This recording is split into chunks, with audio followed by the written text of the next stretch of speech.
this video, we'll show you how to make a compound query. A compound query is going to be either an AND query or an OR query. I'll show you more specifically what I mean by that when we get into the design screen. But right now I'll tell you what I want to do is I want to find all the animals in our database that are dogs who have special diet needs. I'm looking for dogs with special diets. I'll click the Create tab on my ribbon.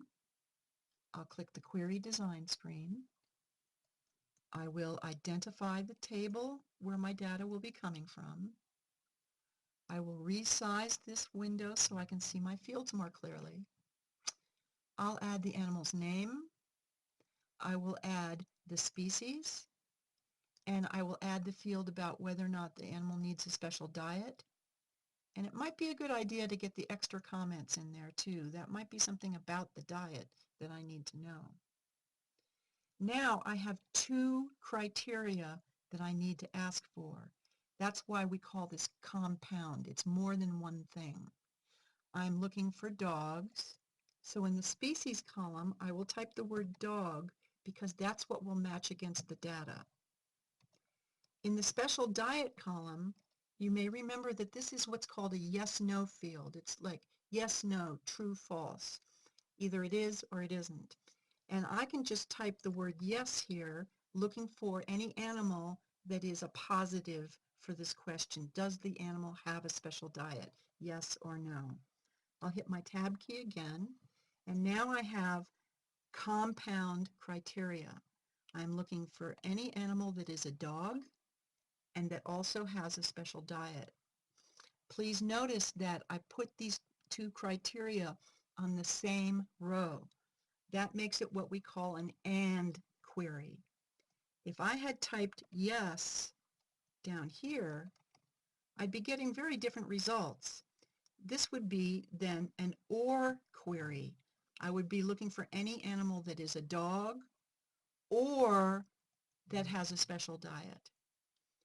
Very, very different results. With OR queries, you get much more results. That doesn't necessarily mean better because you want to be very specific with what you're asking for. We want to narrow it down more to not any animal with a special diet, but specifically any dog with a special diet. So I'll type the yes back here in the same row as dog. Now I'll run the query, and there you see, I see two dogs that have special diets. Just so you can see the difference, I'm going to make this an OR query just for a second. I'm going to get rid of that yes in the row where the dog is, and I'll type it in the OR row. This is the OR row of your query. Now when I run this, I see a lot more results. It's not as narrowed down. I see the dogs that have special diets, but I also see any animal that's a dog and any animal that has a special diet. I have much more results here. It's not as refined. It depends on what your needs are as to whether or not you make an AND query or an OR query.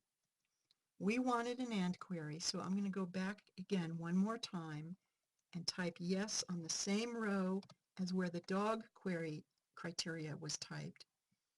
I'll run it one more time to make sure I'm getting what I want. Look at the difference. That's pretty dramatic. I just see the dogs that have special diets. I'm good with this. I'm going to click my Save button on the Quick Access toolbar. I will give this the name Dogs with Special Diets. I will click OK, and I will close this result screen. Now I have a new query called Dogs with Special Diets, and remember, I have saved the question, not the results. The question being, what dogs are in this shelter that have special diets? That's the question. 2 months from now, I could have totally different results because the data could change and my query is dynamic.